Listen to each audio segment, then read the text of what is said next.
Bienvenue sur Saga Ancestrale. Installez-vous confortablement, fermez les yeux et laissez-vous emporter par la légende. Si cette histoire apaise votre esprit, n'hésitez pas à vous abonner et à laisser un like. N'oubliez pas la cloche pour ne rater aucune vidéo. La légende du jour est les horloges du temps oubliées. C'est parti. Dans le silence profond qui précéda l'aube du monde, il n'y avait pas encore de passé ni d'avenir. Le noir s'étendait comme une mer immobile où rien ne remuait, ni la lumière, ni le souffle, ni la pensée. C'est là, dans le secret du vide, que s'éveillèrent les premiers dieux. Ils ne portaient pas de nom, car le temps n'existait pas pour qu'on le gravât. Pourtant, quelque chose les pressait, une nécessité obscure, bien plus ancienne que le rêve lui-même, le désir de commencement. C'est à la faveur de ce désir que les dieux forgèrent le tout premier battement. Nul marteau, nulle enclume, juste la volonté.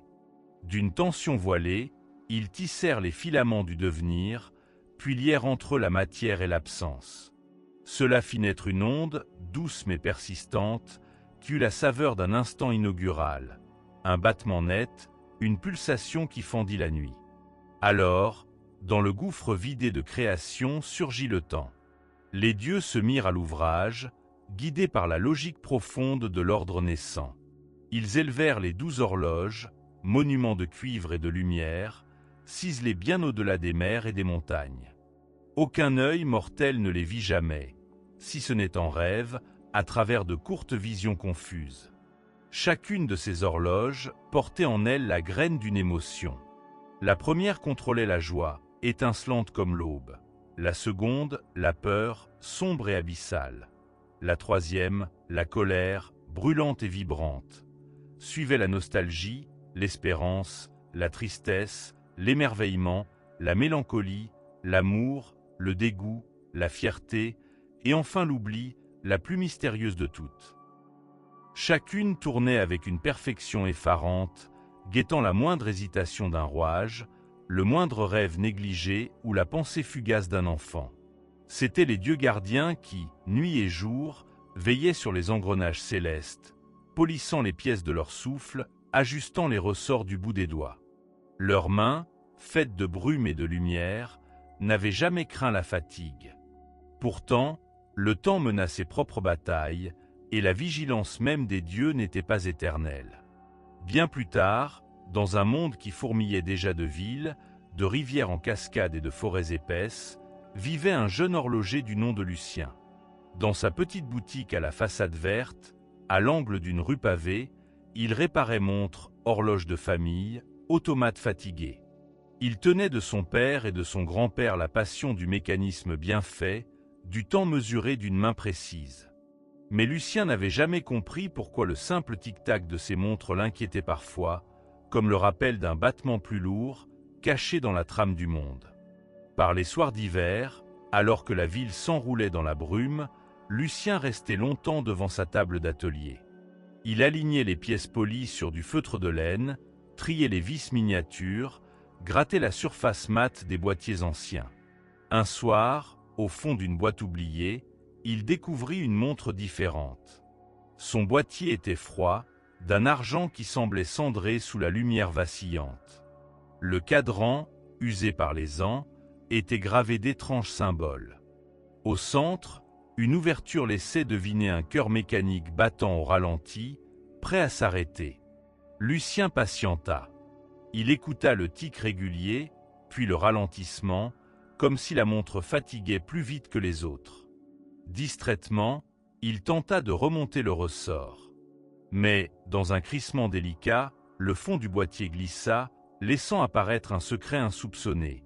Sur le métal terni, une inscription fine courait tout autour du mécanisme principal. La gravure, à peine visible, semblait fraîchement entaillée. Quand les 12 horloges se tairont, le monde cessera de battre. Un frisson remonta dans la nuque de Lucien. Cette phrase résonna en lui, familière, mais d'une langue qui n'avait pas d'alphabet, que seuls les rêves pouvaient deviner. Pendant quelques secondes, il eut l'impression que tout autour de lui ralentissait. Les bruits de la rue, le pas des passants, la plainte du vent, tout se suspendit comme une pendule dont on a coupé l'élan. Depuis 1 an déjà, la ville vieillissait étrangement vite. Les enfants grandissaient en moins de temps qu'il n'en fallait pour apprendre à compter. Les souvenirs s'effaçaient dans la bouche des anciens, qui peinaient à évoquer l'année précédente. Même les rêves semblaient s'éclipser au réveil, ne laissant qu'un goût de cendre sur la langue. Lucien l'avait remarqué, même si personne n'en parlait à voix haute. Et ce soir-là, face à la montre qui s'essoufflait, il comprit sans comprendre. Il tint la montre entre ses doigts. Son petit cœur mécanique pesait, presque vivant, écrasé par une fatigue insidieuse. Le tic-tac s'espaça, puis s'arrêta. Un silence s'abattit, lourd, comme si le monde même oubliait de respirer. Lucien observa la fenêtre, la nuit dehors. Quelque part, loin au-dessus des toits et des nuages, il s'imagina des horloges gigantesques, invisibles pour tous sauf lui, toutes vibrant à l'unisson du cœur d'un univers. Si l'une d'entre elles s'arrêtait, que deviendrait l'équilibre des émotions, la couleur des jours et la mémoire des hommes? La montre murmurait en silence, allongée sur le velours bleu. Son boîtier froid semblait appeler. C'est alors que la nuit s'ouvrit, discrètement, dans un coin d'ombre. Les yeux de Lucien se fermèrent lentement, pris d'une fatigue inhabituelle.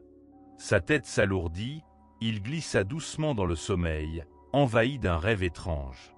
Il erra dans un couloir sans fin, dont les murs étaient des miroirs opaques.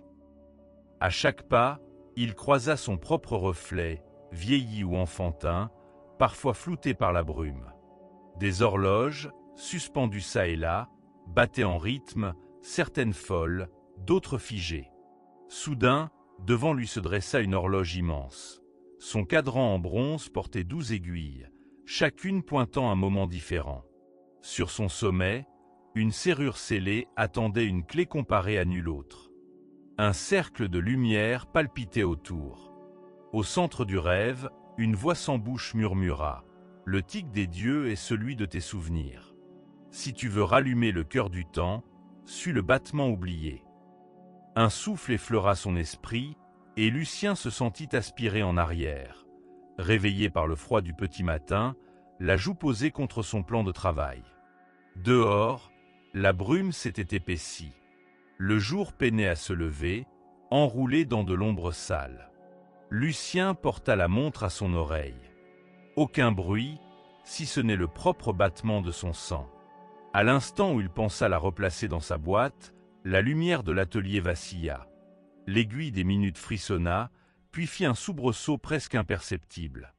Sans trop comprendre pourquoi, Lucien sentit l'urgence. Un appel brûlait en lui, indistinct mais terrible.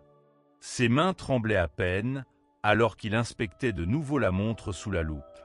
Quelque part, dans les complications du mécanisme, il dénicha une gravure minuscule. Un dessin, représentant 12 roues crantées, entrelacées en cercle, chacune marquée d'un signe. Il reconnut un soleil, une lune, un nuage, et d'autres symboles plus obscurs.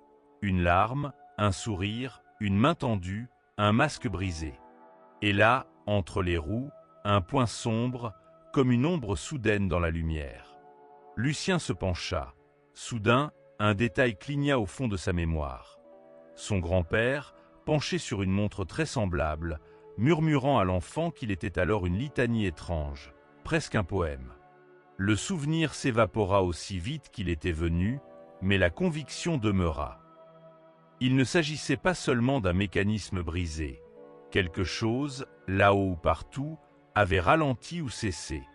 Il n'aurait su dire pourquoi, mais il éprouva une tristesse nue, comme une nostalgie d'enfance jamais vécue. Ce sentiment, mêlé d'excitation et de crainte, enfla en lui. Ce n'était pas uniquement la ville qui vieillissait. Lui aussi, jour après jour, sentait sa mémoire tiraillée, ses rêves érodés. La résolution grandit dans ses veines. Il décida alors que, dès l'aube suivante, il partirait à la recherche de la clé dont avait parlé son rêve. Qu'il suivrait la trace des 12 horloges, même s'il ne savait encore rien d'elles, ni même où chercher. Il rangea la montre en poche, enfila son manteau usé, et sortit sous la lumière froide du matin. Dans les rues, la ville peinait à s'éveiller. Les passants traînaient, l'air absent, comme s'ils suivaient des sentiers oubliés.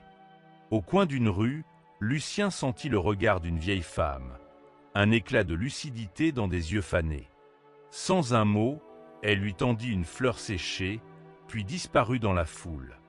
Lucien sentit la fragilité de la tige sous ses doigts. C'était une violette, et une poussière s'en échappa en pleine lumière. La journée s'allongea, floue. Lucien glana de maigres indices, l'enseigne effacée d'une taverne, l'écho d'un ancien cadran solaire dans une cour poussiéreuse, ou encore la forme étrange d'une rosace dans la pierre d'un clocher. À chaque pas, quelque chose semblait l'épiant patiemment, comme un souffle venu d'avant les hommes.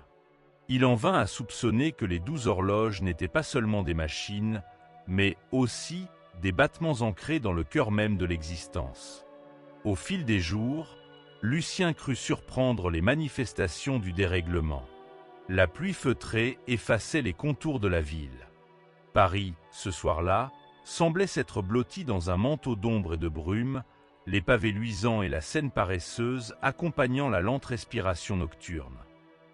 Entre deux hautes façades décrépites, une venelle étroite, ignorée sur les cartes les plus précises, s'étirait en un couloir sinueux que la lumière ne visitait jamais que du bout des yeux.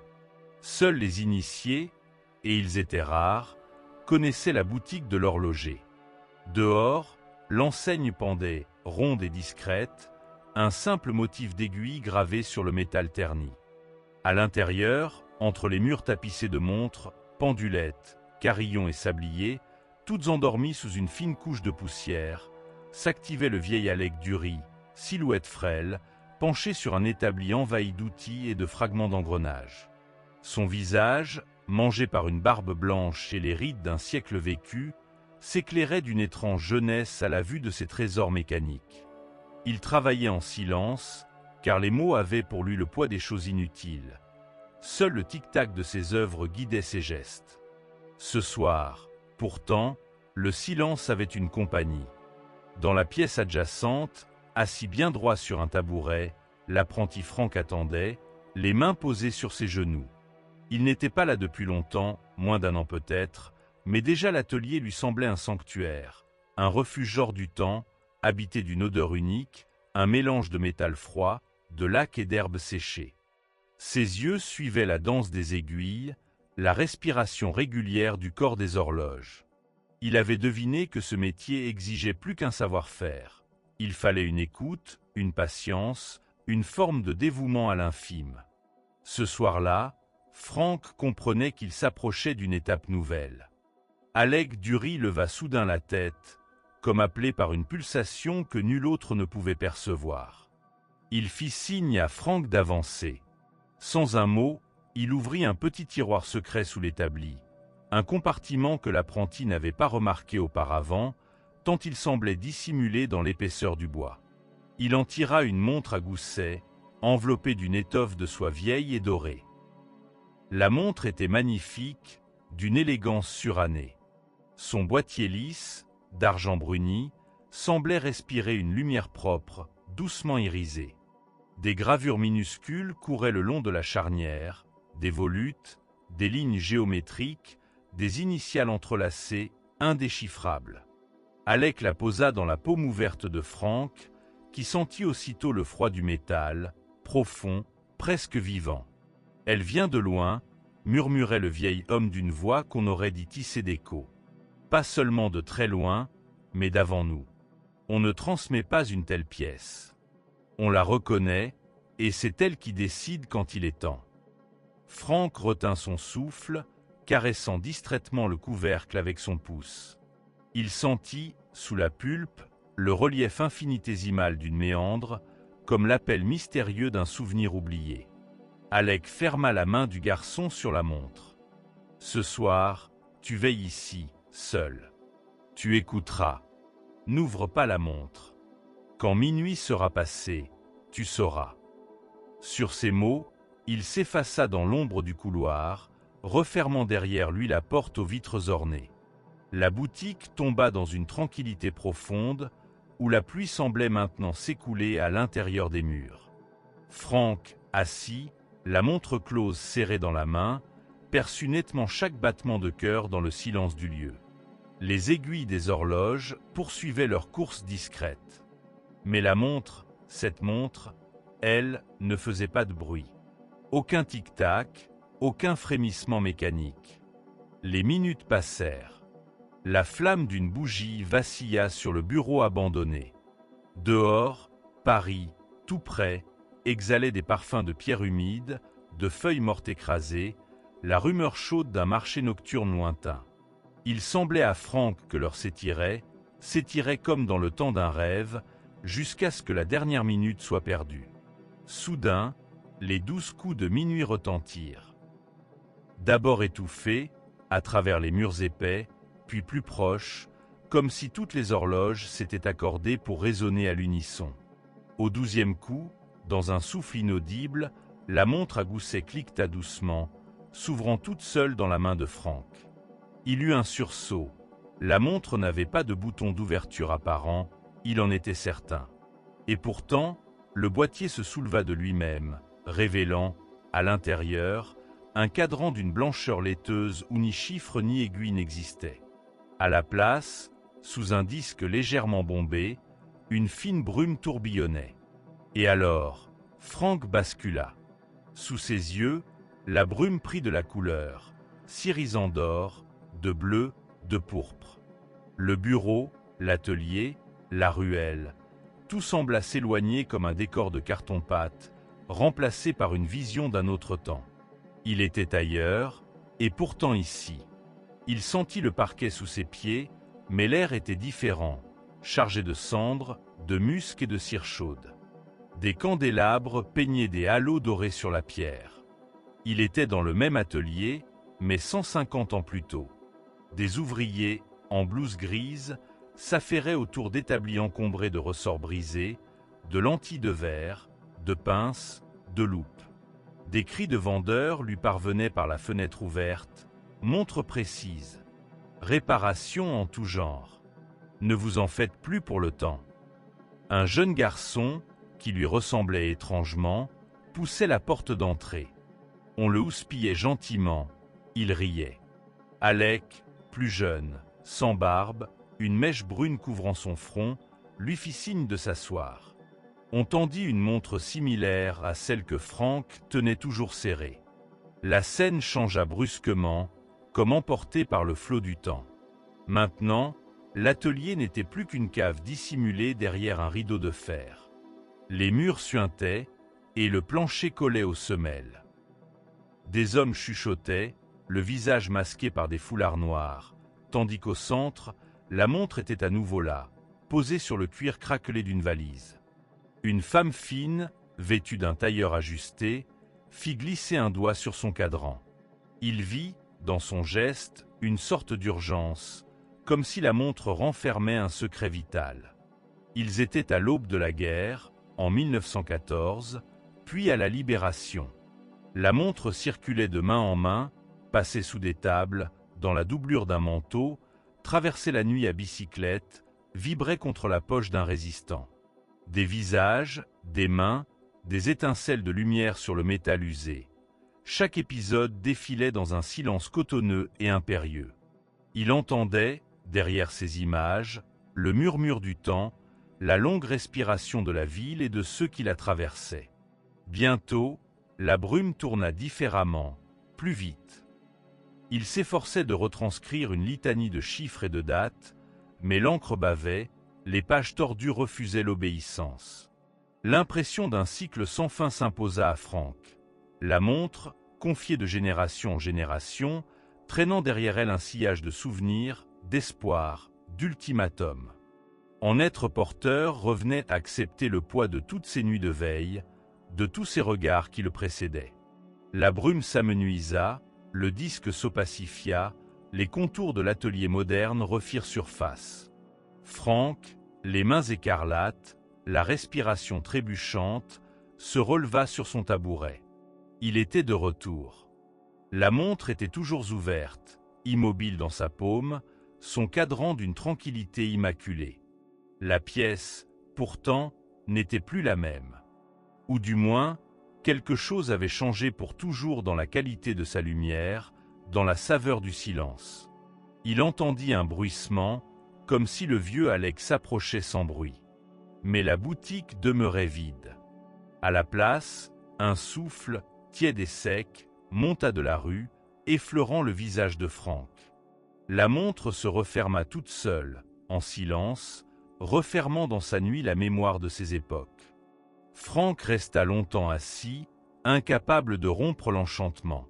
Petit à petit, le rythme naturel de la boutique lui revint.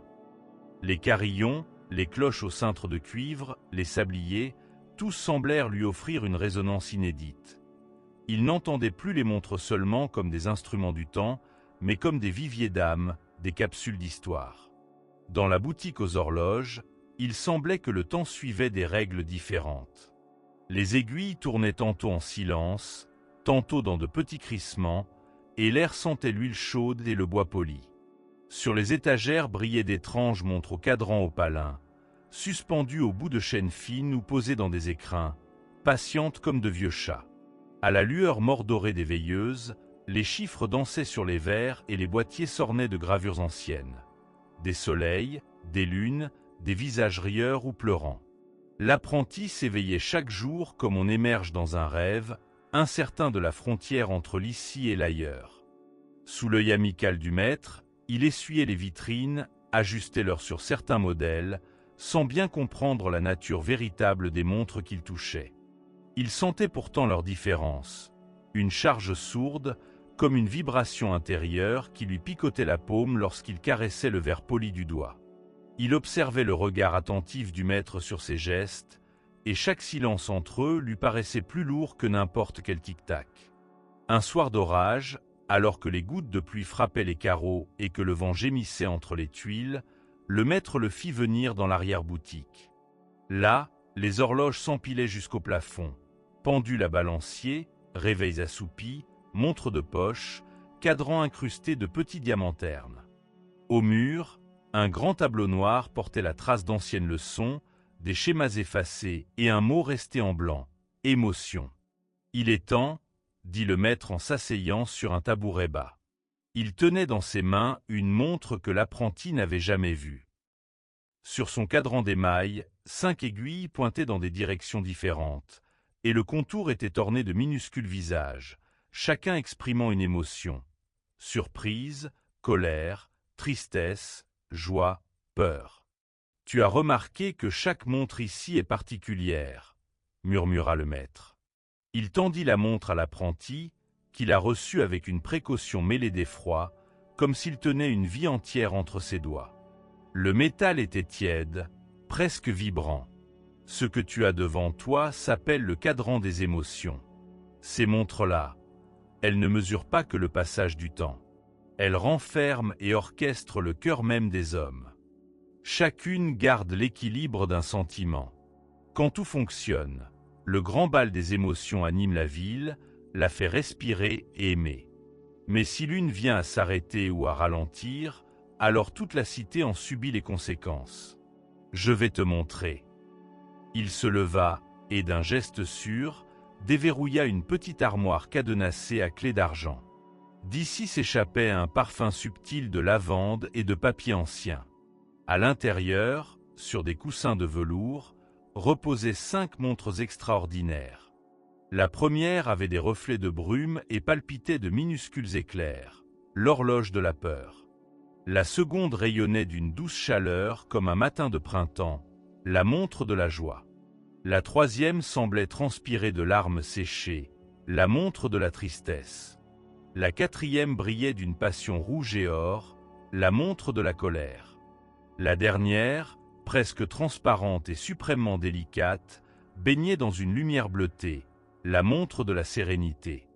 L'apprenti sentait ses tempes battre, chaque montre paraissait vivante, leur tic-tac fisté nu dans un concert polyphonique. « Regarde bien », dit le maître. Il prit délicatement l'horloge de la peur. Son boîtier argenté était gravé de milliers de petits yeux, tous ouverts. Il posa la montre devant l'apprenti et tourna la couronne. Le son singulier du ralentissement du mécanisme résonna dans la pièce. Lentement, le tic-tac se fit caverneux, de plus en plus étouffé, puis s'arrêta net. Le silence fut absolu, presque brutal. « Écoute » chuchota le maître. Ils attendirent. Dehors, la rumeur de la pluie diminuait. Tout semblait soudain ralenti, suspendu. Au bout de quelques instants, une vibration sourde monta de la rue, et l'apprenti sentit une lourdeur étrange dans sa poitrine. Par la fenêtre, il vit passer un homme, la tête haute, le front lisse, indifférent aux éclairs. Puis une femme talonnée par une bourrasque, qui ne s'y a même pas en entendant gronder le tonnerre. Les regards étaient vides, inaltérables, comme des masques figés. « Voilà le monde, » dit le maître, d'une voix brisée. « Sans la peur, plus rien ne nous atteint. Elle est douloureuse, oui, mais sans la peur, où serait la prudence? Où serait l'attention, le frisson de vivre, la tendresse de la prévoyance? Regarde-les, ils ne sentent rien. Ils pourraient traverser le feu ou s'endormir au bord d'un précipice. » Effaré, l'apprenti saisit la montre et, par instinct, tourna de nouveau la couronne. Le tic-tac reprit, timide puis assuré. Dehors, l'homme leva un regard inquiet vers le ciel, la femme resserra les pans de son manteau. Le maître acquiesça en silence. Il tendit à l'apprenti la montre de la joie. Son cadran semblait rempli de soleil et de rires cristallins invisibles. Le maître lui montra comment desserrer délicatement la vis, et alors, d'un geste précis, il ralentit l'aiguille. À peine le temps de refermer la vitre que des cris se firent entendre dehors. Non des cris de détresse, mais l'absence obsédante d'enfants dans la ruelle voisine, de leurs rires, de leurs appels. L'apprenti crut sentir le monde rétrécir autour de lui. Les couleurs lui parurent plus ternes, les objets plus plats et inertes. Une voisine ouvrit sa fenêtre. Elle se pencha, le visage grave. « Maurice » appela-t-elle d'une voix sans éclat.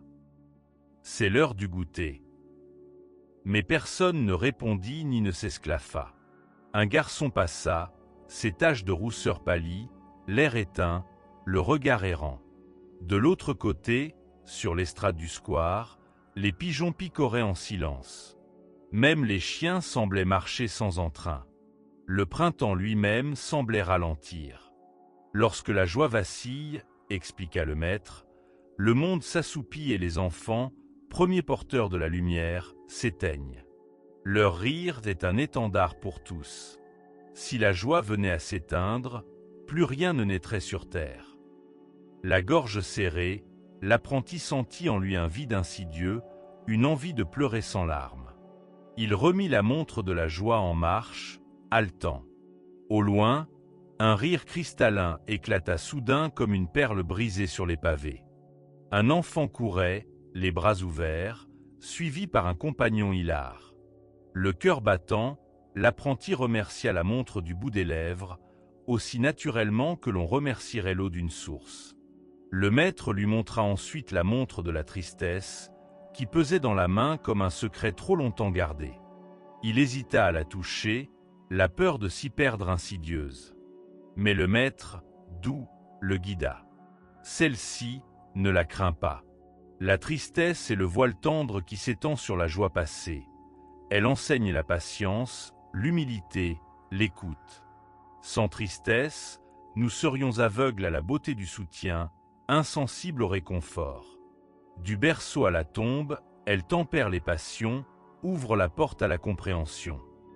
En posant la montre, l'apprenti sentit une légère brise effleurer son visage, comme une main sur son front fiévreux. Il n'osa dérégler ce mécanisme-là, la respecta tout simplement.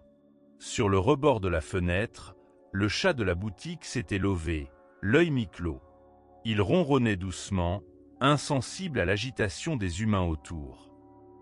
Vint la montre de la colère, pulsant comme un cœur vivant, et l'apparence de son mécanisme semblait changeante, comme si le métal se réchauffait sous les doigts.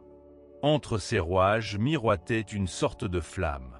« La colère, dit le maître doucement, est dangereuse, mais nécessaire. Imprègne-la d'injustice, elle élève l'âme au combat. Laisse-la sans frein, elle consume tout sur son passage. Ici, on la surveille, on la respecte, on la tempère. N'y touche pas sans mesure, sans cause. L'apprenti détourna ses yeux, sentant encore la chaleur du boîtier, son souffle s'alourdit. Enfin, la dernière montre, celle de la sérénité, brillait d'une lumière presque irréelle. Lorsqu'il la contempla, toutes les douleurs parurent s'apaiser. Les crépitements d'angoisse en lui se calmèrent, un silence bienveillant se posa sur ses épaules.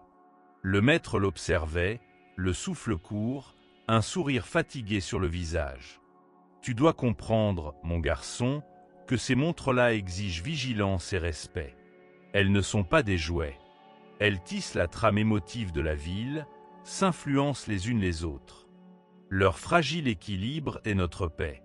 Si l'une faiblit, si l'autre accélère, alors le désordre ronge les cœurs. » Un déclic retentit dans la pièce.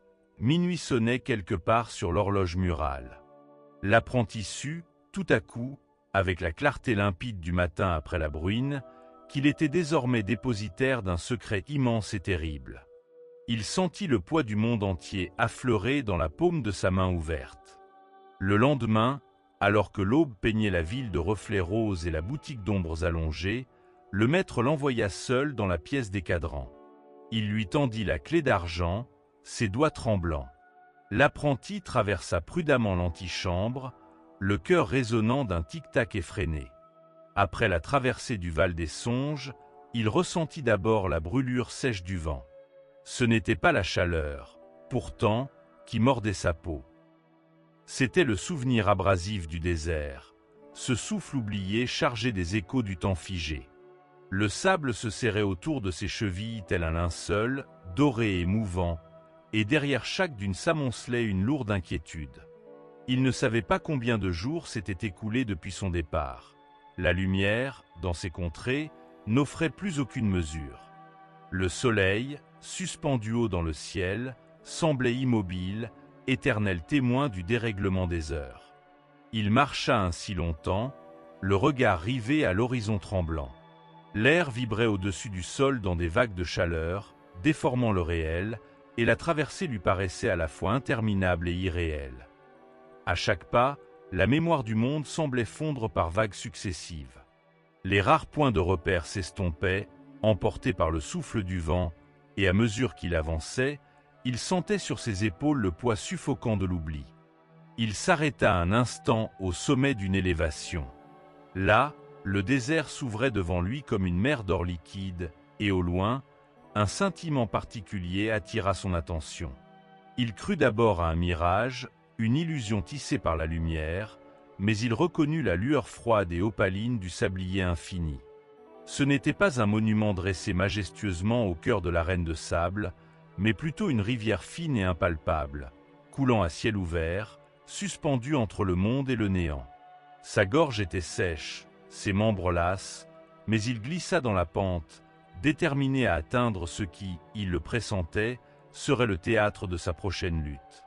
Chacun de ses pas semblait aspirer les souvenirs de son voyage, rendant plus floues les images de la forêt fruitière et des couloirs de la grotte des œils nocturnes. Ici, rien de ce qu'il était vraiment n'avait d'importance. Seul comptait le présent, et ce présent était fragile, tissé de bribes tremblantes, telles les dernières feuilles d'un automne oublié. Il marcha ainsi, poussé par un souffle qu'il n'identifiait plus comme sien. Devant lui, la lueur du sablier s'intensifiait, et autour de ce fil d'argent, le sable semblait vivre d'une vie étrangère. Il s'approcha.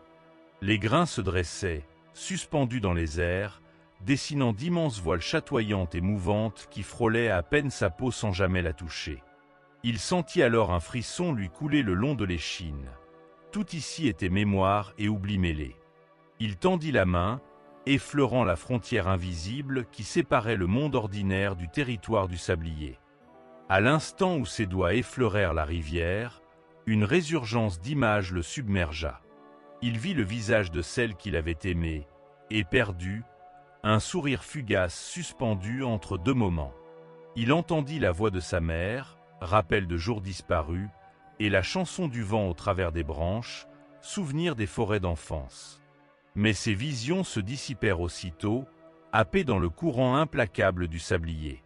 Il se força à respirer, à ne pas céder à la panique. Il savait ce qu'il devait faire, avancer encore, jusqu'au centre du courant, et là, restaurer le flux du temps. Mais tandis qu'il avançait pas à pas, une présence vibra dans l'air, telle une dissonance invisible.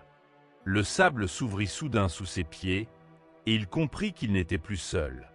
Il surgissait tout autour de lui, émergeant de la matière dorée, des silhouettes aux contours troubles, nimbées de particules de lumière terne. Aucune n'avait de visage véritable. Il reconnut seulement la suggestion de traits oubliés, des formes ébauchées dans le souvenir du monde. Les gardiens du passé. Ils formaient un cercle immobile, et du fond de leurs orbites sans yeux ruisselait une poussière aussi fine que la cendre. Il en connaissait les légendes.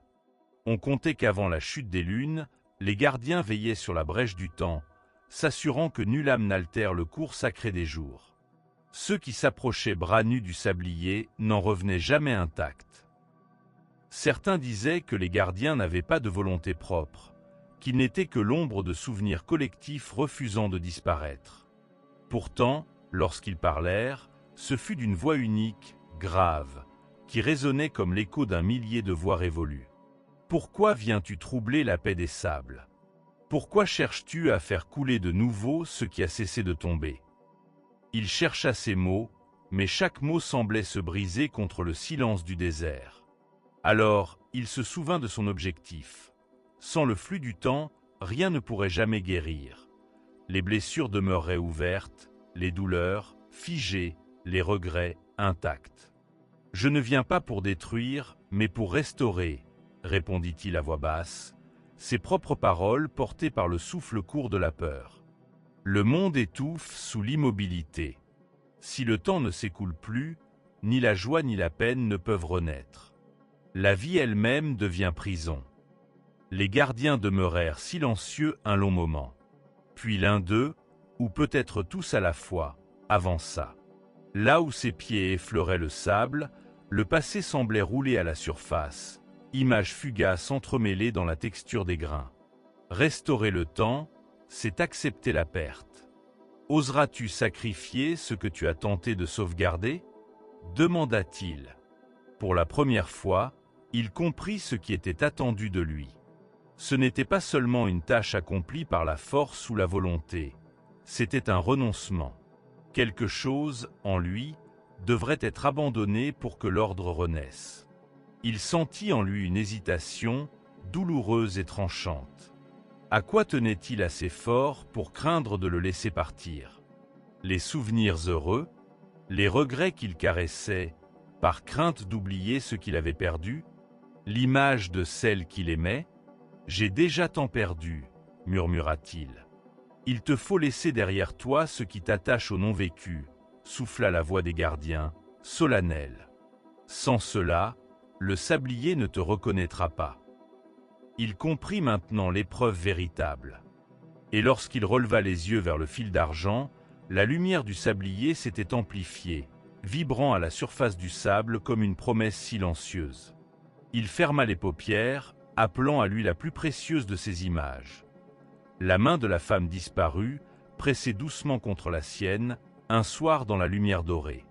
Il pensa à la douleur vive de l'absence, à la chaleur flottante du souvenir. Lentement, il se permit de respirer, profondément, et au creux de sa poitrine, il sentit ce souvenir se détacher, flotter, s'éloigner. Il rouvrit les yeux. Autour de lui, les gardiens reculaient, comme si son geste invisible avait déplacé l'équilibre même du lieu. Le courant du sablier devenait plus rapide. Les grains suspendus s'enroulaient maintenant en spirales agitées, d'une beauté à couper le souffle. Mais le défi n'était pas achevé. Face à lui, les gardiens s'ouvrirent, dévoilant un passage étroit entre deux rideaux tournoyants de sable. Il comprit qu'il devait traverser ce corridor. Là, au seuil du sablier, se dressait l'autel ancien où le flux du temps pouvait être restauré. Tremblant, il avança entre les voiles mobiles, sentant, à chaque pas, la résistance invisible de l'air. Le sable glissait contre sa peau, parfois brûlant, parfois froid. Chacune de ses pensées semblait aspirée par les murs mouvants. Il revivait par flash les jours d'autrefois, les heures d'apprentissage, les deuils et les rires, comme si le désert, dans un dernier assaut, voulait retenir en lui tout ce qui lui appartenait. À mesure qu'il progressait, il comprenait mieux pourquoi certains se perdaient ici, entre deux battements d'ailes temporelles. L'oubli n'est pas seulement un effacement, il est la tentation d'abandonner la douleur, la peur, et avec elle, tout ce qui rend vivant. Au terme du couloir, le sable s'écarta. Il découvrit, mystérieuse et imposante, la forme de l'autel du sablier. Forgé de cristal pâle, l'autel flottait à quelques centimètres du sol, tel une île sur la mer mouvante. En son centre, une coupe de verre translucide recueillait quelques grains, scintillant comme des étoiles à la dérive. Il s'agenouilla, épuisé. Les gardiens, formant cercle autour de l'autel, semblaient attendre, silencieux. Il plongea ses mains dans la coupe de grains dorés. Aussitôt, une chaleur douce l'envahit. Les images de sa vie déferlèrent, fulgurantes et lumineuses, et le vide laissé par le souvenir abandonné fut comblé non par l'oubli, mais par une étrange paix. Il se souvint alors que chaque deuil, aussi cruel soit-il, préservait la possibilité d'espoir. Il se pencha, soufflant doucement sur les grains. Un souffle, c'était tout ce qu'il fallait. Il prononça la formule apprise dans son enfance, une incantation simple, transmise de génération en génération, que le temps reprenne, non pour effacer, mais pour apprendre. Il sentit la coupe trembler. Le courant argenté du sablier devint torrent, inondant la vallée silencieuse. Les gardiens s'éclairèrent d'une lumière douce, leurs silhouettes s'effritèrent peu à peu, libérés de leur veille. L'un d'eux, le plus proche, s'inclina devant lui, sans un mot, ou peut-être toute une éternité contenue dans ce silence. Il se releva, essuyant la sueur de son front, soudain léger, comme si un poids invisible venait d'être ôté de ses épaules. Devant lui, la rivière de sable poursuivait son cours, silencieuse, mais pétrie d'une vitalité nouvelle. La lumière se noyait sous l'eau verte alors qu'il descendait, lentement, pas à pas, le long des dalles usées du vieux corridor englouti. La surface était devenue un lointain mirage de reflets filtrés. Tout ici était silence, ou presque. On n'entendait plus que le martèlement précautionneux de son cœur, la caresse lente de la vase sous ses bottes et le soupir ténu de l'air dans sa lourde combinaison. Chaque mètre l'entraînait plus profond dans l'obscur, sous la voûte effondrée d'un temple inconnu, oublié de l'histoire. Les murs, couverts de gravures érodées et de glyphes griffonnés, l'accompagnaient, égrenant dans une langue morte les vestiges d'un culte défunt. Il s'arrêta, l'espace d'un battement de cœur, devant une fresque immense. Ses doigts tremblaient un peu, non de froid, la combinaison isolait bien, mais d'un frisson ancien, arraché au siècle. La fresque représentait 12 grands cadrans, sculptés dans la pierre noire, chacun orné d'un dieu aux membres souples, au visage effacé. Les motifs se tordaient, délavés par l'eau, mais il distinguait là un corbeau au milieu de plumes d'argent, ici une tortue sur un lit d'étoiles, plus loin un enfant funambule sur la corde du temps. Au centre, pourtant, une place restait vide, un cercle inachevé, privé de motifs. Il suivit son contour du doigt. Le lichen avait tenté de combler ce vide, s'y agrippant en arabesques maladives, mais il devinait la déférence crainte des artistes. Cette absence était volontaire, comme une blessure inscrite au cœur même du sanctuaire. La fresque s'étendait sur la voûte, et il leva la tête. Au-dessus de lui, la 12e horloge dominait, fissurée, un petit gouffre noir comme une pupille brûlante. À peine l'effleura-t-il du regard qu'une vibration sourde remua la pierre sous lui. Il crut d'abord à un séisme ou au frôlement d'un poisson géant quelque part dans les profondeurs, mais c'était autre chose. Un souffle, une mémoire agitée par sa présence. Il poursuivit, l'eau soulevant derrière lui un léger nuage de poussière et de feuilles mortes. Le tunnel s'incurva sur la gauche. Là, lové dans un recoin, se trouvait une porte ovale, scellée par une lourde dalle. Un symbole y était gravé, plus profond que les autres, un cercle fendu, traversé d'une mince aiguille.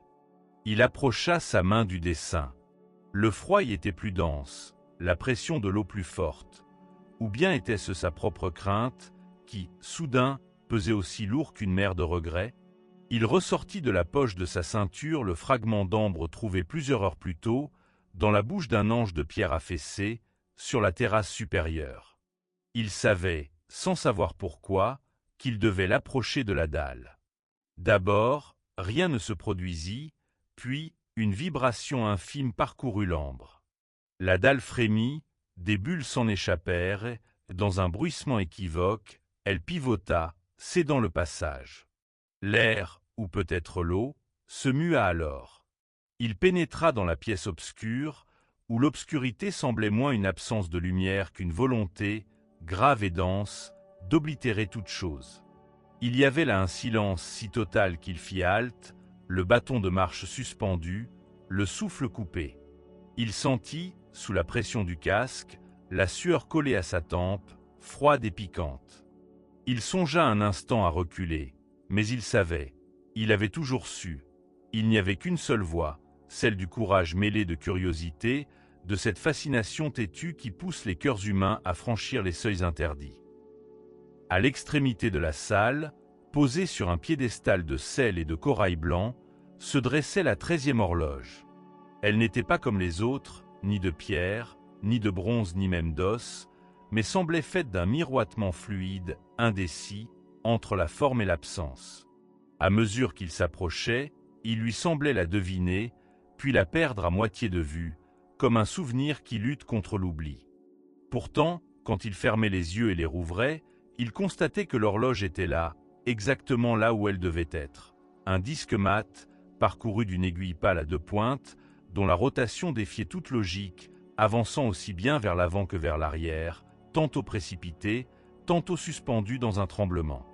Le piédestal était ceinturé de 8 marches, chacune gravée d'une phrase dans une langue inconnue. Il n'essaya même pas de les déchiffrer, comme si son inconscient les comprenait déjà. Elle prévenait, suppliait l'audacieux d'abandonner ici toute nostalgie. Mais la curiosité brûle plus fort que la prudence. Il monta les marches, une à une, jusqu'à sentir sous ses pieds nus les vénules vaguement chaudes du corail. Il tendit la main, hésita, effleura la surface du disque. L'océan, la salle, son corps même, tout disparut. Il était debout, ailleurs. L'air vibrait d'une lumière ocre, enveloppante, teintée de poussière en suspens. Devant lui se dressait une ville aux murs ocres, étrangère, vue dont il ne gardait pourtant aucun souvenir. Des enfants couraient, riant, sur la place, et il reconnut parmi eux le visage flamboyant d'une jeune femme. Sa mère, bien des années plus tôt, rayonnante et vive, allant à sa rencontre, bras ouverts. Il sentit alors, avec une force achevée, tout ce qu'il avait perdu, ou plutôt tout ce qu'il n'avait jamais eu. Un regret profond, tranchant, déferla, l'engloutit, le fit plier en deux. Regret de ce qui aurait pu être, regret de n'avoir pas été là, regret d'avoir oublié. Les images s'effritèrent. Il tomba à genoux sur le pavé. Il balbutia une supplique venue de l'enfance. « Maman !» La scène vrilla. Brusquement, il était plus vieux, devant la mère, celle de son adolescence, et une voix, la sienne, mais autre, plus rugueuse, venait d'annoncer son départ. Il revoyait son père, le dos courbé, une main posée sur son épaule. Il avait brusqué ce geste, s'en était détaché, pressé de quitter les chaînes. Mais maintenant, il sentait, dans ses doigts d'adulte, tout le manque laissé par cette étreinte trop courte, tout l'amour jamais dit, le pardon tue. Encore un regret, vif comme une morsure. Pourquoi pas un mot de plus, juste un mot? La 13e horloge les faisait défiler, tous, les regrets petits ou immenses, ceux qui avaient forgé la rocaille de son âme et ceux, plus pernicieux, qu'il croyait avoir oubliés. Il avançait, flottant sans jambes dans ce labyrinthe d'occasions ratées, de regards fuyants, de promesses non tenues, d'ambitions éteintes trop tôt ou jamais réveillées. À chaque détour, un visage l'attendait. À chaque carrefour, une version différente de lui-même, hésitant, choisissant, renonçant. Au milieu des souvenirs, une porte rouge apparut. Derrière, une dernière scène, plus vive que toutes les autres. Le soir où il avait cru, pour la dernière fois, que tout était encore possible. Il revit la chambre, les rideaux tirés, le reflet tiède d'une veilleuse, et la voix, celle qu'il aurait voulu retenir au monde, qui murmurait « c'est trop tard ». Son cœur implosa. Il tenta d'y retourner, d'accrocher l'instant au vol, de changer un mot, une intonation, mais la scène se répéta, inlassable, épuisante, identique à elle-même, porteuse d'une unique sentence. On ne revient pas. Il comprit alors pourquoi les dieux, jaloux de leur pouvoir, avaient effacé l'existence de cette horloge. Au fil du temps, les regrets s'accumulent, nourrissent des fleuves invisibles qui creusent le lit des existences humaines, font et défont les rivières du destin. Les 12 premières horloges régissaient l'ordre, la justice, la peur, le courage. Mais celle-ci mesurait le regret, donnait forme au remords trop lourd pour le cœur et ouvrait la porte à ce vertige. Et si j'avais fait autrement? Il tomba, ou fut projeté, hors du cercle des visions. Il sentit la pierre sous sa paume, le sel piquant ses lèvres, l'eau revenir, moite et lourde, contre sa peau. Un instant, il crut que rien n'avait changé. Il resta là, vacillant, le souffle court. Mais l'horloge avait avancé. La double aiguille, qui tantôt mordait le passé, tantôt effleurait l'avenir, vibrait d'une étrange fréquence. Il se rendit compte, en palpant son torse sous la combinaison, que le rythme de son cœur en imitait le balancement, tantôt rapide, tantôt suspendu. Impossible de se détourner. Chaque battement de l'aiguille arrêtait une pensée dans son esprit, un regret nouveau ou très ancien, à demi formulé. Il voulut détourner les yeux, se lever, fuir, mais la salle tout entière semblait s'être resserrée. Là, sur les murs, la fresque avait changé. Les 12 horloges l'observaient, et dans la place du centre, le cercle vide avait laissé place à un reflet pâle, entre deux étangs de ténèbres. Il distingua son propre visage, ou plutôt, son ombre projetée dans la mémoire de la salle. Il comprit que nul, jamais, n'avait pu se souvenir de la 13e horloge. Ceux qui l'avaient trouvée, jadis, avaient tenté de l'emporter, de l'esquiver, mais elle les avait tous rappelés, inlassablement, à cet unique pivot de leur vie, le regret. À vouloir oublier, ils s'étaient perdus. À vouloir réparer, ils avaient sombré. Une voix, très ancienne, se haussa dans ses pensées, ténue, à peine un murmure contre la pression de l'eau. On ne corrige rien, on apprend à porter. Il sentit alors, dans l'angle de la salle, le glissement d'un autre souffle, plus doux. Là, tout près de la 13e horloge, reposait une flamme minuscule. Audric avançait dans la chambre voûtée, ses pas résonnant tout contre la pierre, puis s'éteignant au seuil du grand miroir. Le cœur battant, il effleura la surface froide, brumeuse, où 1000 reflets miroitaient comme autant d'entrées possibles dans le temps. Derrière lui, le mécanisme de l'horloge-monde oscillait, guidant le flux des heures retenues depuis tant de jours, prêt à repartir, mais réclamant, cette fois, un tribut impitoyable. Il resta là un moment, la respiration suspendue, hésitant devant le vertige de ce geste irréversible. Sacrifier un souvenir? Comment choisir? Il sentait à la fois la promesse du renouveau et, en filigrane, la menace de l'oubli. Inconsciemment, il porta la main à sa poitrine, où le talisman d'or, petit fragment d'aube recueilli dans sa jeunesse, battait faiblement. Ce talisman l'avait mené jusqu'ici, mais face au miroir, il devinait un autre sacrifice. Une brise étrange ondula dans la chambre close, charriant avec elle cette odeur traînante de vétiver et de pluie qui, autrefois, avait empli sa maison d'enfance.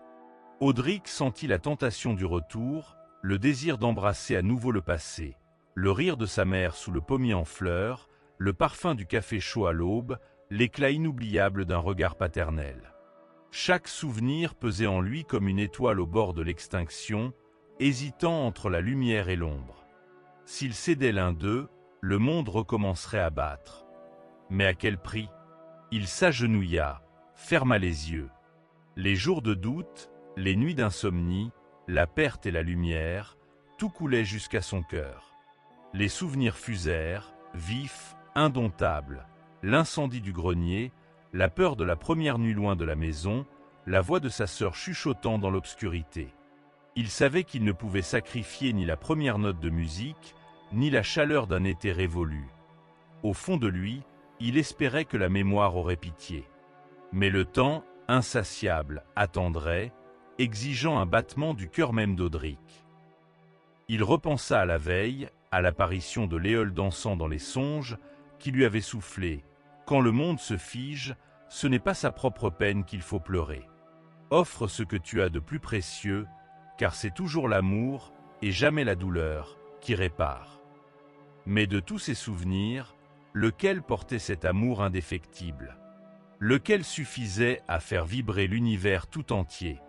Sa main glissa lentement contre la surface du miroir. Reflet d'enfance, d'adolescence, d'âge adulte. Il fixa un instant ce fragment. Une matinée de printemps, la lumière douce croisant les rideaux, sa mère qui tressait une couronne de feuilles et la déposait sur sa tête. Le cœur d'Audric se serra. Ce moment-là, il s'était souvent surpris à le chérir, à en guetter l'écho dans les jours sombres. L'offrir signifiait perdre la mémoire de la tendresse maternelle, l'unique éclat de pureté de son passé. Mais il comprit, avec la gravité des éveillés, que rien d'autre ne suffirait. Le miroir frémit sous sa paume, une lumière pâle s'alluma au centre, s'étirant, puis s'élargissant jusqu'à enflammer toute la pièce d'une clarté nouvelle. Audric chancela. Les murs, les horloges, la poussière suspendue dans chaque rayon, tout disparut derrière le voile qui se levait dans son esprit.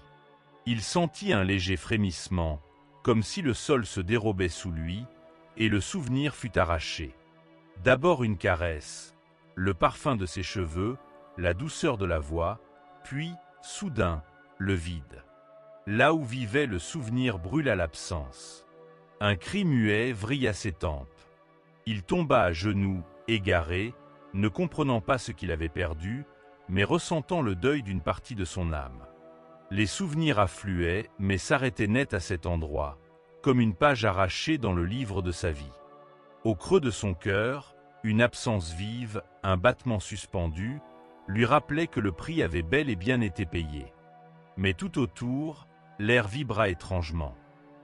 La grande horloge, endormie depuis des semaines, se remit à battre, d'abord un coup sourd, timide, puis un rythme précis, entraînant tout l'espace dans sa pulsation ancienne. Les aiguilles, figées, frémirent et reprirent leur course. À travers les hauts vitraux, Audric vit la lumière du dehors se raviver. Les nuages coulaient à nouveau, les vents tourbillonnaient, la ville recommençait à soupirer. Il essuya une larme, sans savoir d'où venait ce chagrin, sinon d'une absence fondamentale, une place vide dans son cœur, dont il ne pouvait plus nommer l'origine.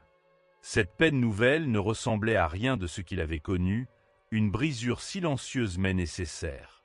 Soudain, il comprit que la douleur serait toujours là, qu'elle ne s'effacerait pas, mais que, pour le reste du monde, la vie reprenait. Et cette déréliction portait en elle la beauté de son sacrifice. Il se leva, hébété, et se dirigea vers les fenêtres. Il vit au loin les clochers sonner, des enfants courir sur la place, insouciants du gel qui, la veille encore, paralysait chaque geste. Les arbres frémissaient, se défaisant du givre, libérant branches et bourgeons. Par la lucarne, il aperçut le vol bruyant des pigeons retrouvant la chaleur de l'air, les passants se faufilant entre les étals, suspendus comme au premier matin du monde. En lui, les souvenirs se réorganisaient, s'ajustaient autour du vide laissé par le sacrifice. D'une certaine manière, il savait que ce manque le séparerait désormais du garçon qu'il avait été. À quoi ressemblait le rire de sa mère? Comment lui parlait-elle lorsqu'il s'éveillait de cauchemar? Cette douceur, perdue à jamais, restait une part de lui, absente mais indélébile, gravée dans l'effroi qu'il ne saurait nommer.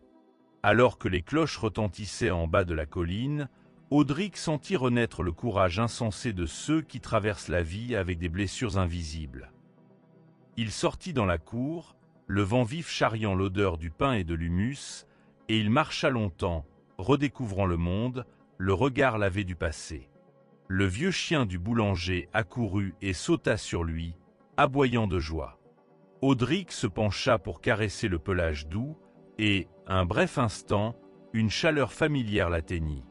Mais il ne se souvenait pas d'avoir connu ce chien plus jeune, ni d'avoir partagé ces moments de tendresse qui, autrefois, le mettaient en paix. Tout semblait nouveau, chaque mot, chaque sourire, chaque couleur. Même les ruelles, tortueuses et pavées, lui semblaient appartenir à une ville fraîche, reconstruite à partir d'autres souvenirs, d'autres marques, jamais tout à fait les siennes. Il prit la direction du marché. Les marchands, livrés au miracle d'un matin retrouvé, déballaient leurs étals. Les pommes luisaient sous la rosée, les fromages exhalaient leur odeur forte, les fleurs s'étalaient, timides, sur la nappe immaculée de printemps. Les voix, claires et vivantes, s'interpellaient à nouveau. Un passant le salua, sourire large. Audric lui rendit son sourire, incertain. Le monde qui recommençait à battre, c'était aussi cela, la fragilité de la rencontre, la force renouvelée du hasard. Puis, au centre de la place, quelque chose l'arrêta, une petite fille, penchée sur le pavé, tentant d'empêcher une toupie de cesser de tourner. Audric s'accroupit pour l'aider. Il se sentit maladroit, mais doucement, il remonta le jouet d'un geste sûr, sans comprendre d'où lui venait cette dextérité. La fillette releva la tête, ses yeux étincelants de gratitude. « Tu as de la chance, dit-elle. On ne peut tourner la toupie qu'une seule fois par matinée. » Il rit, d'un rire troublé, retenu entre la nostalgie et la promesse de l'avenir. « Alors promettons de la faire durer le plus longtemps possible, proposa-t-il doucement. La toupie tourna longtemps, fascinant la petite fille qui suivait le mouvement du regard, la bouche entr'ouverte, et Audric sentit au fond de lui un tressaillement, une ombre d'affection qui, peut-être, viendrait un jour combler la perte. Il comprit qu'il pouvait apprendre encore l'amour, qu'il pouvait nouer d'autres liens, et que l'absence, fidèle compagne, lui rappellerait à jamais qu'il avait un jour, pour sauver le monde, laissé là un fragment de lumière. En quittant la place, l'écho du sacrifice résonnait dans ses pas. Il gravit la rue du Nord, saluant les artisans réveillés. Sur la terrasse de la vieille auberge, un groupe d'amis riait autour d'un café brûlant. Audric sentit sur sa peau le poids d'une fatigue dense, mais il n'y avait ni regret ni amertume, seulement un étrange soulagement. Une tendresse, nouvelle et sans nom, peuplait désormais chaque scène du quotidien. Il pensa à ceux qui, comme lui, chargeraient à jamais le monde de leurs chagrins muets, des absences qui, un jour, s'effacent sans bruit. Il pensa aux actes cachés qui redressent le cours des choses. L'amante qui renonce à son rêve pour apaiser un frère, le père qui oublie un espoir pour rassurer un enfant. Ainsi allait la réparation du temps, non pas vengeance, mais offrande, une alchimie douloureuse où chaque perte se paie par une naissance. Le soir, il revint dans la chambre du miroir. La lumière déclinait en longues zébrures d'or et de bleu. L'ombre du passé dansait sur les pierres fatiguées. Il s'agenouilla encore, la nuque penchée. Il ne pleura pas. Son cœur, vidé du plus doux de ses souvenirs, restait cependant assez vaste pour accueillir le jour à venir. Sur sa peau, il sentit le battement régulier du temps recomposé. Plus tard, il gravit une dernière fois l'escalier menant au sommet de la tour. Il fait encore nuit, mais déjà, là-bas, un léger trait de lumière effleure l'horizon, hésitant, presque timide. Elles sont ainsi, ces minutes de flottement, entre la fin d'un rêve et le commencement d'un jour. La pièce paraît silencieuse, du moins pour qui ne sait pas écouter. Car si l'on tend l'oreille, un froissement, un cliquetis minuscule, le souffle même de la poussière qui danse, ces témoignages-là révèlent que le royaume des heures ne dort jamais. Dans le grand lit bordé de chaleur, tu es lové sous la couette, mi-absent au monde, mi-déjà présent à cette aube qui s'invente. Le vieux chat saute sur le plancher de bois, d'un bond calculé, affûtant son atterrissage pour éviter d'éveiller ses compagnes endormies. Ses coussinets effleurent le sol, et il s'arrête, l'œil mi-clos, comme pour peser l'importance de chaque geste dans ce ballet ancestral qui recommence, le lever du jour. Chaque matin, tout recommence, mais rien ne revient vraiment identique, et pourtant, si l'on y regarde de près, rien ne change non plus, pas tout à fait. Cette étrange sensation te traverse, élastique, entre la sensation rassurante de retrouver le même décor et le soupçon vertigineux que, sous la surface, quelque chose s'infléchit, se tord ou s'échappe. Sur la table du salon, l'ancienne horloge trône, massive, son balancier lançant, inlassablement, sa courbe régulière. Pendule hérité, vestige d'un temps où les heures exigeaient solennité et attention, où leur mesure appartenait à ces objets animés d'une âme muette. Elle tangue sur son socle, comme pour souligner ton trouble. Tout est là, toujours, mais à la fois tout paraît nouveau, revêtu d'un éclat autrement fragile. Le parfum du café, déjà dans la cuisine, ou est-ce le souvenir d'un matin semblable? Ramène les sens à l'instant. Comme chaque jour, tu hésites à te dire que l'aube suivante sera exactement pareille, que celle-ci n'est qu'une infime répétition. Mais, quoi qu'il en soit, il te faut avancer, franchir le seuil du rêve, plonger dans ce qui t'attend. Ton esprit vagabonde à travers ces motifs, flottant entre la douce certitude que tout recommence et le mystère inquiet du changement sourd. Dans tes souvenirs, tu retrouves la voix de ta grand-mère. Elle disait à chaque réveil, en repliant précautionneusement la couverture, « Chaque matin, c'est le monde entier qui recommence. » Elle disait cela avec gravité, comme si la simplicité de cette phrase contenait un secret que tu étais encore trop jeune pour saisir. En croisant son reflet sur la surface miroitante de la fenêtre, pour un instant, tu te demandes ce qui t'attend vraiment derrière la vitre. Car dehors, le jardin ruisselle de rosée, les premières notes d'oiseaux résonnent et la ville respire à peine. Mais plus encore que le dehors, c'est le battement du temps, ce tempo qui résonne du dedans, qui t'intrigue. Pourquoi ce besoin sourd de comprendre l'architecture cachée de tous ces retours? Retour, retour, retour, le mot teinte comme un carillon. Pas seulement la répétition cyclique des jours, mais ce mouvement profond, secret, qui guide l'écoulement invisible du monde sous nos pieds. Le vieux chat s'assied, imperturbable, comme s'il participait à une cérémonie secrète qu'il est seul à comprendre. Sa respiration se cale sur la tienne, et quelque chose s'accorde, successivement, entre ton cœur et l'univers tout entier. Depuis quelque temps, la vieille pendule du salon avance, indifférente à la mécanique moderne de la radio-réveil sur ta table de nuit, ou à la précision froide de l'horloge du téléphone posée à plat, écran éteint. Elle avance, elle prend de l'initiative. Quelques minutes gagnées ici, quelques secondes grappillées là, tout cela s'additionne et crée un écart minuscule, comme un courant marin souterrain. Qui décide désormais de la cadence des heures? Est-ce la pendule à l'ancienne, égrenant l'air de sa patience? Ou bien ces chiffres verts acides, synchronisés par satellite invisible? Ou bien, derrière tout cela, quelqu'un ou quelque chose règle-t-il encore les aiguilles du destin? Tu te rappelles un soir d'enfance, recroquevillé sur la terrasse, face à la nuit profonde. Les adultes discutaient, s'échangeaient des regards lourds, et toi tu observais les étoiles. Leur retour chaque nuit, la courbe familière de Cassiopée et la lente bascule d'Orion. Chaque étoile semblait à la fois immobile et cheminer lentement, nuit après nuit, jusqu'à disparaître. Qui déplaçait le ciel pour qu'il revienne sans cesse, pareil mais jamais le même. Avait-on, là-haut, des horloges aussi, réglées sur des rythmes que nous ne pouvons imaginer? La notion de retour devient alors vertigineuse. Pas seulement la succession du matin et du soir, mais ce que tu ramènes à chaque recommencement. Ce matin, Par exemple, tu portes avec toi la fatigue d'hier, la tendresse d'un souvenir revenu dans la nuit, l'arrière-goût doux amer d'un rêve fané avant l'aube. Pourtant, lorsque tu mets pied à terre, une sensation étrange t'envahit. Chaque matin, tout se ressource, gonfle de promesses, recommence. Mais où cela commence-t-il vraiment? Qui tient le fil? Dans le silence cotonneux de ta chambre, tu reviens toujours à la même énigme. Est-ce le monde qui se répète, traçant à l'infini le cercle de l'éternel retour, ou bien est-ce toi qui, inlassablement, recommence la marche, inventant les matins et ce qui s'y trame?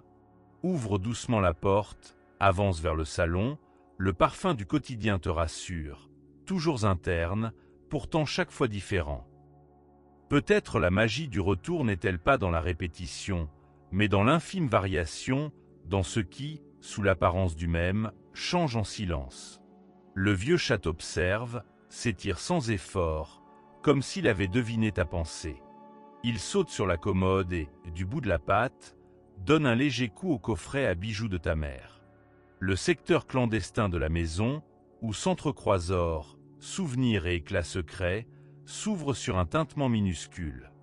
Les montres oubliées, au fond du coffret, ne donnent plus l'heure à personne.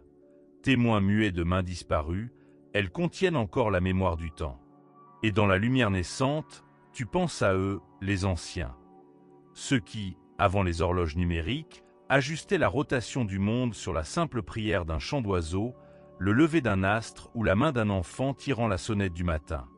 Tu parcours le couloir jonché de livres, de papiers, territoire familier d'un quotidien habité d'histoire. Chacun de ces objets, par leur présence même, ancre la mémoire, stabilise cette embarcation fragile sur la mer sans rive du retour éternel. À chaque pas, tu retrouves les marques du passage, l'imperceptible accumulation des gestes quotidiens, et la chaleur douce du foyer t'offre l'illusion rassurante que tout est à sa place. Pourtant, dans ce moment précis, tu ressens la question inédite. Qui donc ajuste, aujourd'hui, l'horloge secrète du destin? Est-ce l'algorithme froid d'un réseau lointain, l'élan d'un chat pourchassant un soleil de poussière, ou la volonté invisible de quelqu'un qui, chaque matin, décide que tout doit recommencer? Tu passes la main sur la surface froide de la table, caresses les inscriptions gravées, souvenirs intimes d'autres jours. Chaque matin, qu'il soit gris ou éclaboussé de lumière, chaque matin convoque la possibilité d'une variation inattendue. Tu songes à Ulysse, à ce long voyage qui, même après la route, ramène toujours au seuil d'une maison. Mais tu songes aussi à Sisyphe, condamné à hisser la même pierre, chaque fois nouvelle, sur la même pente immuable. Les mythes sont semés de retours, de recommencements, d'étranges répétitions qui, parfois, n'ont que l'air du piège. Peut-être, te dis-tu, que l'important n'est pas de comprendre qui règle l'horloge, mais d'accepter que le retour n'a de sens que s'il s'accompagne d'une nuance, d'un souffle différent. Ce matin, il y a la trace chaude de la main de quelqu'un sur le verre embué du salon. La forme d'un cœur, esquissé à la hâte, laisse deviner une affection nocturne, un passage discret. Le monde s'ajuste, recompose la fresque, chaque jour, à partir de l'infiniment petit. Tu ouvres la fenêtre. L'air frais s'engouffre, et la rumeur lointaine de la ville commence à naître, comme un bourdonnement encore indistinct. Tu t'appliques à respirer ce moment, à bien le sentir, à devenir le témoin de ce recommencement. La promesse de la matinée n'est pas dans la succession mécanique des instants, mais dans leur saveur fugace, dans la conviction fragile que, lorsque tu marches vers la cuisine, tu le fais en accord avec la partition secrète de l'univers. Peut-être, songes-tu, que chacun de nous hérite du pouvoir modeste mais immense de retarder ou d'accélérer, par son sourire, le balancier du monde. Le vieux chat, nonchalant, s'allonge sur le tapis, cligne des yeux, s'abandonne, heureux de recommencer, lui aussi, le rituel du matin. Au-delà, la ville s'active à pas feutrés, bruit de pas dans l'escalier, éclat de voix en sourdine, instant suspendu juste avant la grande ruée quotidienne. Quelque part, un enfant éclate d'un rire clair. Ailleurs, un couple échange une première dispute sur des riens. Tout cela dessine, à l'échelle silencieuse du quotidien, la grande mécanique du destin. Tu observes les aiguilles de la pendule. Avance-t-elle ou bien restes-tu le même, promené par la rotation invisible du monde? Les pensées affluent. Souvenirs de matins passés, de promesses à tenir, d'occasions égarées, de recommencements avortés ou accomplis. Tu te rappelles cet ami un peu fou, ce cousin rêveur. Chacun, à sa façon, règle la cadence de ses jours en transportant avec lui, comme une offrande, le poids des histoires accumulées. Les horloges du destin ne se règlent peut-être pas, finalement, dans la solitude d'une machine, mais dans la multitude des battements, des élans, des sursauts de vie que nous portons. C'est ainsi que s'achève cette saga. Merci d'avoir suivi cette histoire. N'oubliez pas d'aimer, partager et vous abonner à Saga Ancestrale pour d'autres récits fascinants. À bientôt.